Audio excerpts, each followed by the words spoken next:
so glad that you are tuning into my channel today. I got something good for you guys. I'm actually here to talk to you about how to buy your first car, or just how to buy a car in general. Because recently I just bought a car, and I probably say about a month ago. The process was not hard at all. It's not my first time being involved in the process of buying a car, but it is my first time buying a car in my name solely and doing all that. So let's get into the video. I'm going to tell you some tips about how you can buy your car. So if you see me look down, it's because I'm looking at my notes. My biggest tips, well, I'm not going to say tips, steps on how to buy your first car or buying a car is know your budget. I cannot stress this enough. Know your budget, meaning know your pay schedule. If you know you get paid every 2 weeks from your job or however your means of making money is, you know your income. So know how much you can spend, how much you can't spend, how much. If you know you get $800 every 2 weeks, then it wouldn't be reasonable for you to get a car note that's $700, because that's essentially one whole check that's gone to your whole car note, which doesn't make sense. And that's a little bit of living beyond your means, and you don't want to do that. Nobody wants to have that type of thing going on.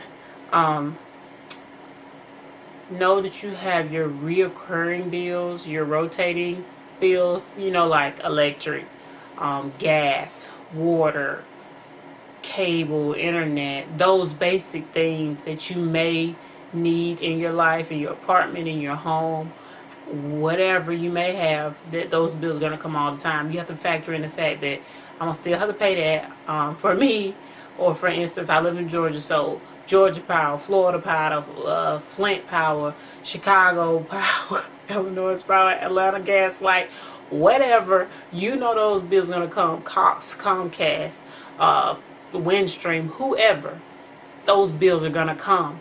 So knowing that those bills are going to come, you have to budget that, okay, $150 of this is going to come out, $120 of this is going to come out. So knowing that, factor that all into your budget with your pay. That same $800 that you're getting every 2 weeks, let's just say $200 of it goes to bills. And make sure including in those bills are a lot of us. I like to think that my audience is primarily late teens to 20s, early 30s. And if you're older than that, that's okay. Let me know in the comment box below that you're a little bit older than that. You might be in the 30, 35 and up, or the 40 and up, and that's fine. Hey, I welcome you too. But since for my audience that I think that I have, I'm going to say don't forget about those student loans that you got to pay off. Please pay off your student loans, and know that that is important. That's another reoccurring bill, as far as those reoccurring bills, that reoccurring debt that you always have. Note that that's going to be there. Note that that's going to be there. So you need to know what you can truly afford. What can you allot out every month to go to a car note? What is going to be okay, so that you're not living paycheck to paycheck, because that's not hot, and that doesn't make you grown. Just because you live on your own, and that don't make you grown. I got news for you. That does not make you grown just because you live on your own. Making you grown is being able to pay your bills, being able to have a savings account to have money in and continue to put money in, being able to have that emergency fund, whether you consider that your savings account or you have a separate emergency fund. Make sure you have that cushion enough for anything to happen. Say you get sick or something may happen in your life. I mean, the unpredictables. Washing machine, dryer go out. You might have to move. You might have to break your lease. You might have to do this. You never know, those unpredictables. It's always good to have that same amount of money for 3 to 6 months down the line. If you got at least 3 to 6 months, that's good. I would really suggest having about 8 months worth of money saved up, because that's for the unpredictables. You never know what's going to happen. So with that being said, know what you can afford. My second thing is going to be your credit score. Your credit score is very important when you're getting a vehicle, whether you know it or not. To be honest, going to get a car with a 500 and some credit score, it's going to be hard. It's not going to be easy. I'm not going to sit here and lie to you and tell you it's going to be easy, squeezy, lemon peasy. I'm not saying that it's impossible. I'm just saying that it's not going to be easy for you, as far as finding something that you're going to want, or finding somebody, a dealership, or someone that is going to be willing to take that chance on you, because your credit score is a risk. That's what they're judging you on, is your credit score. No matter what you say, what may have happened, your situation, that's what they're judging you on, especially when you're going to have a lender. Somebody's going to be financing your car or your truck or whatever it is you decide to get, your vehicle. That's a very important thing to see how good of a borrower you are. Are you really going to return this money to me? You know, because that's protecting their interest. Their interest is insurable, so they need to protect their interest. Just as if you were to give somebody $20 and you like, you gonna give me this back on the first, and they say they're gonna give back to you on the first, and then the first comes and you don't see them, then the first comes the next month you don't see them, the first comes the next month you don't see them, and so on and so forth. That's a broken promise. So it's the same thing with that loan that you're getting from the financial advisor from the finance company that you're trying to get your vehicle with. If that is the case and you don't have a good credit score, know your co-signer if you're going to have a co-signer. Let me tell you, let me get into this. If you're going to have a co-signer with your vehicle, please know that co-signer's credit score. Know that y'all are on the same type of level. Y'all have some type of agreement. And do not throw that co-signer under the bus and not pay your car note. You are responsible for that car note, because having a co-signer means that in the event that you don't pay that car note, they come after them. They're looking for their money from them. So in the event that you don't make it and they start garnishing funds, that means that they can garnish your check or their check, your tax refund or their tax refund. That could go against your credit as well as their credit. So don't burn the bridge. Don't burn that bridge. But if you decide to go that route, make sure you have a co-signer that is have a great credit score. Don't go there with somebody you got a 5 and they got a 4. Okay, you need to go with somebody who's a little bit higher than you, has more experience than you, and that you can trust and that they can trust you, because that's very important. You'll lose friendships, you'll lose mother-daughter relationships, father-son relationships, and opposite and reverse, all of that. So you need to think about that when you want somebody to co-sign. But if it's all possible, do not co-sign. Don't you co-sign with nobody, nobody co-sign with you. My best thing is, if you're going to have a co-signer when you're going to get your vehicle, let it be your parent, your mother or your father, if you have a great relationship with them and that's how y'all roll. Let it be your parent. That is probably the best thing for you to do, instead of letting it be a friend. Definitely not a boyfriend or a girlfriend. Sometimes be even hesitant if it's a husband or a wife. I would say let your parent do it. That's just my advice. And shop around. Let me tell you, now it is so easy to buy a car. It is so easy to learn what you need to do to buy a car, and how to buy a car, and how the car buying process goes. Shop around. It is so easy to get to the internet.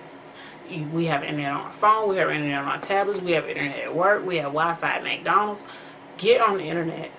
Know what you kind of have an idea. Have 3 to 4 cars in mind that you want, that you're looking at. Like, I look good in this car, or I look good in this truck, or I look good in this van. Whatever your ride may be, I don't know, but you know.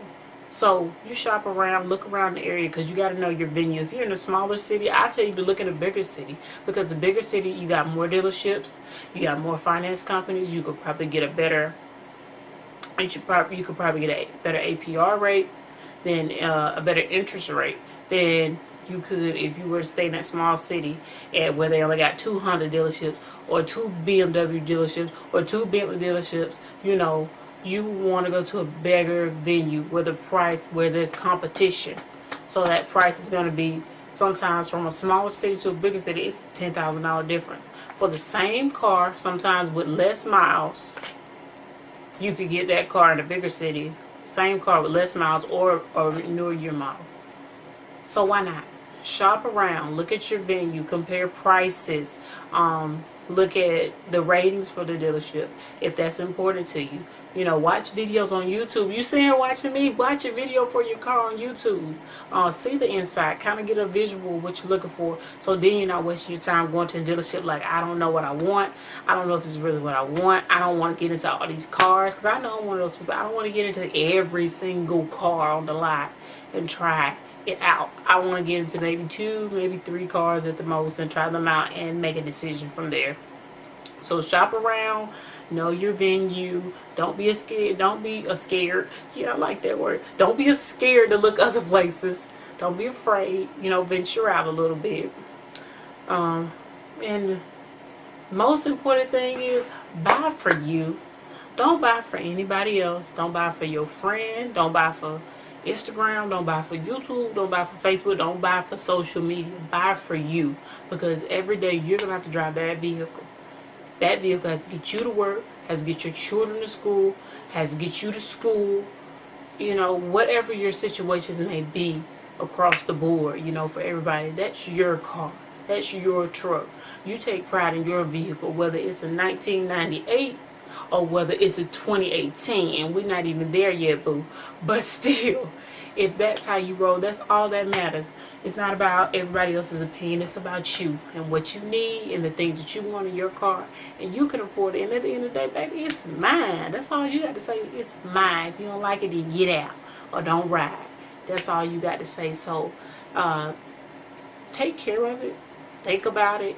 And also, if you never, to go and do something that you never did, sometimes you have to do stuff that you've never heard of, take you out of your comfort zone. So I most definitely say something that I'm an advocate for, something that I truly, honestly do, I wholeheartedly, sincerely believe in. If you didn't hear anything else from this video, please listen to this. Whether you've ever stepped foot in the church or not, I'm a big advocate for tithing. Tithing is a principle that is taught in the Bible. You can read about it in Malachi. It's 10% that you give to God. It's the only place in the Bible where it talks about test him in this. You can test him and prove he's a liar, and prove he's telling the truth. Try him. If you have never tried him, try him. I mean, what can it hurt? You ain't got nothing to lose. You already in a situation now looking for a car, so try that. It might work. Whether you got bad credit, you don't know what to do, you don't have no money, whether you're forced in this situation to buy a car, or you have a choice of buying a new car or getting a car for the first time. Try that. And most of all, like I said, take your time, shop around, do your research, and hopefully some of these things that I just gave you will help you along your way in your journey. If you guys have any more questions, please comment below in this video. Do not hesitate. Ask me questions. If you like the video, then thumbs up. And anything else, just let me know. If you want more finance videos, or not finance videos, more financial videos about how to save your money, budget your money, or me go more in depth to some of these topics that I've discussed prior to this, let me know and I'll be glad to give that to you guys. Thank you so much for watching my channel. Go out there now, since you got all the facts, and get your vehicle, because you got this. We got this.